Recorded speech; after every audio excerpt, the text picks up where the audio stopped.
નિલેશ માત્ર 7 વર્ષનો હતો ત્યારે તેની માતાનું અવસાન થયું હતું. તે પછી નિલેશની જવાબદારી તેના સાવકા પિતા પર આવી ગઈ.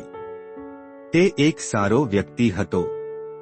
નિલેશની સંભાળ રાખવામાં તેણે કોઈ કસર છોડી ન હતી. શ્રેષ્ઠ શાળાઓમાં નિલેશના અભ્યાસથી લઈને તેની દરેક ઈચ્છા પૂરી થઈ. તે તેને ખૂબ પ્રેમ કરતો હતો. પણ નિલેશ તેને ખૂબ નફરત કરતો હતો, જ્યારે તેના પિતા સાવકા પિતા જેવું વર્તન પણ કરતા ન હતા. તે હંમેશા ડરતો હતો, કદાચ આ નફરતને કારણે નિલેશ કોઈ ખોટું પગલું ન ભરે. તેથી જ તેણે જે કહ્યું તે બધું માન્યું, તેને ખુશ રાખવા માટે. પરંતુ નિલેશ 18 વર્ષનો બુદ્ધિશાળી યુવાન હોવા છતાં તેની નફરતમાં કોઈ ઘટાડો થયો ન હતો. અને એક દિવસ જે ડર હતો તે થયું. નિલેશે મને એક રાત ઘરમાં ગોંધી રાખો અને તમામ પૈસા અને તેની માતાના દાગીના લઈને ભાગી ગયો. 1 વર્ષ પછી નિલેશ મુંબઈના એક એપાર્ટમેન્ટમાં રહેતો હતો. હવે તે મુંબઈનો પ્રખ્યાત વ્યક્તિ થઈ ગયો હતો. પરંતુ તે એક અનામી ચોર બની ગયો હતો. તેણે અનેક ચોરીઓ કરી હતી, પરંતુ તે ચોરી કરતી વખતે ક્યારેય પકડાયો ન હતો. સુંદર છોકરીઓને ફસાવીને તેમની સાથે લગ્ન કરવાનું કહીને તેમની મિલકત હડપ કરી લેતો. આ રીતે તેણે ઘણી છોકરીઓને પોતાના પ્રેમમાં ફસાવીને ઘણી મિલકત બનાવી હતી. નિલેશ ઘણા વર્ષોથી મુંબઈ, પુણે અને અન્ય શહેરોમાં રહેતો હતો અને પોતાના કારનામા બતાવતો હતો. પોલીસ તેની હરકતોથી કંટાળી ગઈ હતી. એક દિવસ નિલેશ મુંબઈ એરપોર્ટ પર ઊભો હતો. ત્યાં તેણે હીરાના પ્રખ્યાત વેપારી શેઠ સોની લાલને જોયા. તેના હાથમાં કિંમતી હીરાની થેલી હતી. નિલેશ ઘણા દિવસોથી ધનીલાલ પર નજર રાખી રહ્યો હતો. અને આજે તેને હીરાની ચોરી કરવાનો મોકો મળ્યો. તેણે ખૂબ જ ચતુરાઈથી ચોરી કરી અને હીરાની ચોરી કરતી વખતે તે છુપાયેલો રહ્યો. પરંતુ તે સીસીટીવી કેમેરામાં કેદ થઈ ગયો, જેના કારણે પોલીસને તેનો અસલી ચહેરો મળી ગયો હતો. આ ચોરી બાદ નિલેશે નક્કી કર્યું કે તે હવેથી ચોરી સહિતની તમામ ગેરરીતિઓ બંધ કરશે અને સારું જીવન જીવશે. હવે તેના મનમાં લગ્ન કરીને પારિવારિક જીવન જીવવાની ઈચ્છા વિકસિત થવા લાગી. બીજા જ દિવસે નિલેશ હોટલમાં બેઠો હતો. તેની સામે ટેબલ પર એક ખૂબ જ સુંદર છોકરી હતી. તે કોઈની રાહ જોતી હતી. મેં પેલી છોકરીનો ચહેરો જોયો કે તરત નિલેશ તેના પ્રેમમાં પડી ગયો. તે છોકરી ઘણા સમયથી કોઈની રાહ જોઈ રહી હતી.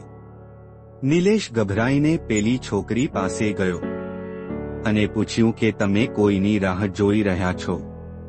એ છોકરી નિલેશ તરફ જોઈ તેણીએ હસીને કહ્યું, હા, હું મારા મિત્રની રાહ જોઈ રહી છું. યુવતીએ નિલેશને નમ્રતાથી બેસવા કહ્યું અને પછી તેમની વચ્ચે વાતચીતનો સિલસિલો શરૂ થયો. તે છોકરીએ તેનું નામ રાધિકા જણાવ્યું. નિલેશે તેને તેના નામ સાથે જણાવ્યું કે તે સોફ્ટવેર ડેવલપર છે. તે દિવસે સાંજે બંનેએ રાત્રે 12 વાગ્યા સુધી વાત કરી અને અંતે બંનેએ એકબીજા સાથે ફોન નંબરની આપ-લે કરી. નિલેશને તેનો પ્રેમ મળી ગયો હતો. આથી તે ખૂબ ખુશ હતો. બીજા દિવસે સવારે બંને એક જ હોટલમાં નાસ્તાના સમયે મળ્યા. નિલેશે રાધિકાને તેની લવ લાઈફ વિશે પૂછ્યું. રાધિકાએ શરમાતા હસતા જવાબ આપ્યો, આજ સુધી મને પ્રેમ કરી શકે એવું કોઈ મળ્યું નથી. ત્યારબાદ રાધિકાએ નિલેશને તેની ગર્લફ્રેન્ડ વિશે પણ પૂછ્યું. નિલેશે જવાબ આપ્યો, ગઈકાલે સાંજ સુધી હું આવી કોઈ છોકરીને મળ્યો નહોતો, જેના પ્રેમમાં હું મારું જીવન જીવી શકું. નિલેશના ઈશારાને સમજીને રાધિકા શરમાઈ ગઈ. થોડીવાર વાત કર્યા પછી એકબીજાને મળવાનું વચન આપીને તેઓ ઘરે પરત ફર્યા હતા. બંને દિવસભર ફોન પર એકબીજા સાથે પ્રેમથી વાત કરતા રહ્યા. અને એ જ રાત્રે નિલેશ પાસે સોનાની સુંદર વીંટી હતી અને ફૂલોનો ગુલદસ્તો હતો. ને તે સમય પહેલા હોટેલ પહોંચી ગયો. તે પહેલા ત્યાં હોટલના બગીચામાં ગયો. મોંઘું ટેબલ પણ બુક કરાવ્યું હતું. થોડી વાર પછી રાધિકા ત્યાં આવી. તેણીએ સાડી પહેરી હતી અને તે સ્વર્ગના દેવદૂત જેવી દેખાતી હતી. નિલેશે તેણીની નજીક આવતા જ તેણીને પૂછ્યું, રાધિકા, હું તને ખૂબ પ્રેમ કરું છું અને હું ફક્ત તમારી સાથે જ લગ્ન કરવા માંગુ છું. હું તને પ્રેમ કરું છું રાધિકા. અને નિલેશ તેના ડાબા ઘૂંટણ પર બેસીને રાધિકાને વીંટી પહેરાવે છે. ત્યારબાદ રાધિકાએ હા કહીને જવાબ આપ્યો. જવાબમાં બધાની સામે કહ્યું કે હું પણ તને પ્રેમ કરું છું. નિલેશે રાધિકાને જોરથી ગળે લગાવી. બંનેએ ડિનર પર એકબીજા સાથે ઘણી વાતો શેર કરી.